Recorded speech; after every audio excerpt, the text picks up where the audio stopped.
Bismillahirrahmanirrahim. Assalamualaikum warahmatullahi wabarakatuh. Sebelumnya perkenalkan, nama saya Rini Aulia Rahmawati dari jurusan Pendidikan Geografi Universitas Siliwangi.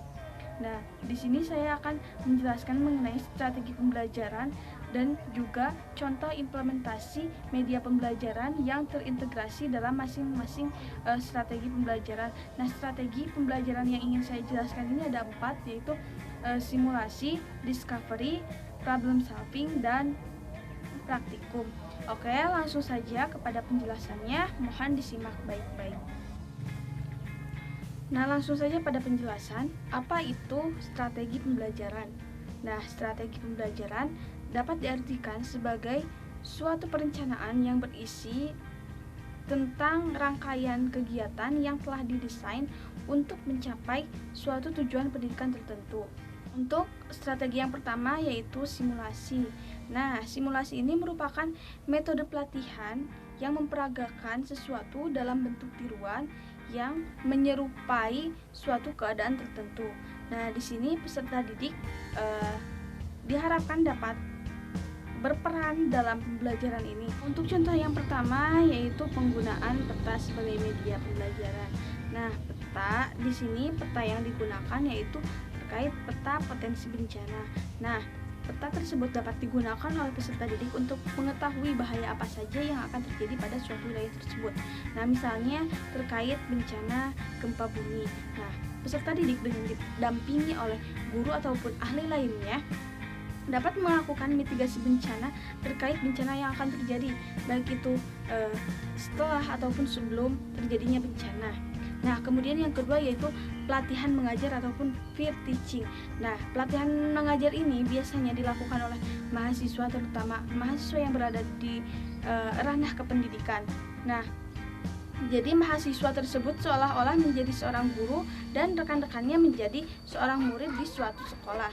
Nah, tujuan dari pelatihan mengajar ini yaitu tentunya untuk melatih cakapan ataupun kemampuan mahasiswa tersebut dalam menghadapi siswa nantinya di persekolahan yang sebenarnya atau menghadapi suatu situasi yang sebenarnya. Kemudian contoh yang ketiga yaitu penggunaan ombrometer. Nah, ombrometer sendiri merupakan alat untuk mengukur curah hujan. Nah, di sini peserta didik diharapkan dapat melakukan atau berperan langsung dalam pengukuran curah hujan, mulai dari perawatan hingga pendataan.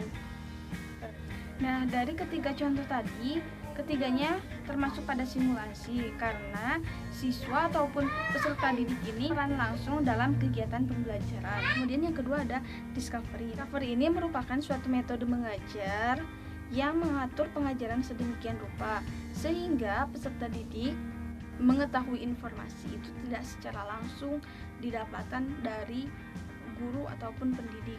Namun peserta didik mencari sendiri informasi yang ingin diketahuinya, baik itu melalui internet, buku, ataupun sumber lainnya.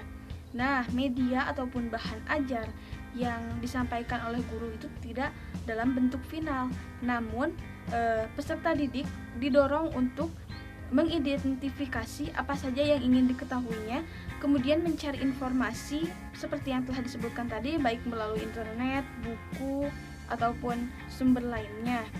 Nah, kemudian peserta didik membentuk suatu hasil akhir berupa kesimpulan. Nah, ada beberapa tahapan dalam metode discovery ini. Yang pertama dimulai dari stimulus, identifikasi masalah, pengumpulan data, pengolahan data, verifikasi, sampai ke kesimpulan. Nah, untuk contoh yang pertama dari penerapan discovery ini yaitu penggunaan video pembelajaran. Nah, misalnya video terkait siklus hidrologi. Nah, video ini dapat dikatakan sebagai stimulus yang nantinya akan memunculkan respon dari peserta didik melalui beragam pertanyaan-pertanyaan. Nah, kemudian contoh yang kedua yaitu penggunaan mind mapping atau peta pikiran. Nah, mind mapping ini digunakan untuk meningkatkan kemampuan berpikir kritis siswa. Nah, contoh permasalahannya adalah banjir. Nah, peserta didik diharapkan dapat mengembangkan kemampuan berpikir kritisnya dari mulai apa itu banjir yang sampai akhirnya akan merambat ke pertanyaan-pertanyaan lainnya sampai kepada penarikan kesimpulan. Kemudian bisa menggunakan media visual ataupun gambar, misalnya terkait geomorfologi bentuk lahan.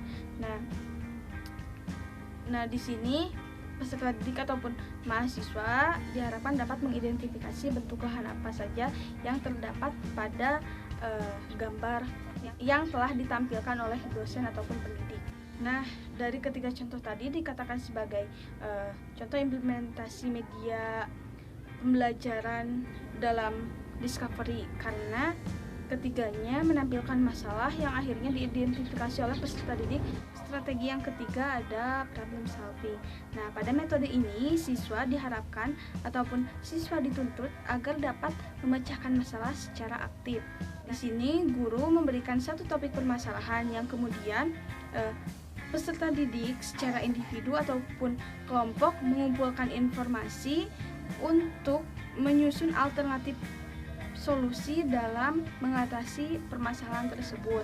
Nah, tujuan dari metode ini tentunya untuk dapat meningkatkan kemampuan siswa dalam memecahkan masalah secara mandiri. Kemudian media yang dapat digunakan pada metode ini seperti visual, video, ataupun fenomena yang terjadi pada lingkungan sekitar. Nah, dari fenomena tersebut yang telah ditampilkan pada media yang ada, diharapkan siswa ataupun peserta didik dapat mengidentifikasi masalah yang ada, misalkan masalah mengenai pencemaran lingkungan. Nah, siswa ataupun peserta didik melakukan langkah lanjutan, yaitu dimulai dari mengidentifikasi masalah sampai pengajuan solusi ataupun ide dari pemecahan masalah tersebut. Nah, kemudian lanjut pada metode yang terakhir, yaitu praktikum. Metode praktikum ini adalah penerapan bahan pelajaran dengan memberikan kesempatan berlatih kepada peserta didik untuk menerapkan pengetahuan yang telah dipelajari sebelumnya. Nah, jadi dapat dikatakan bahwa metode praktikum ini adalah penerapan secara langsung pengetahuan yang telah dipelajari oleh peserta didik dengan bantuan alat untuk mengobservasi fenomena atau serta memahami fenomena. Nah, pada waktu kegiatan, guru hendaknya memberikan terlebih dahulu bimbingan kepada peserta didik, baik sebelum ataupun sesudah kegiatan, dengan memberikan informasi bagaimana menggunakan alat-alat yang akan digunakan pada saat praktikum tersebut. Nah, untuk contohnya sendiri, yang pertama adalah praktikum kartografi dasar, di mana peserta didik itu berlatih ataupun mempraktekkan bagaimana cara membuat peta, memperkecil ataupun memperbesar peta. Kemudian penggunaan media digital. Nah, untuk contoh dalam geografi misalnya penginderaan jauh, di mana peserta didik mempraktekkan bagaimana menginterpretasi citra. Nah, mungkin itu saja yang dapat saya sampaikan terkait strategi pembelajaran. Semoga bermanfaat dan wassalamualaikum warahmatullahi wabarakatuh.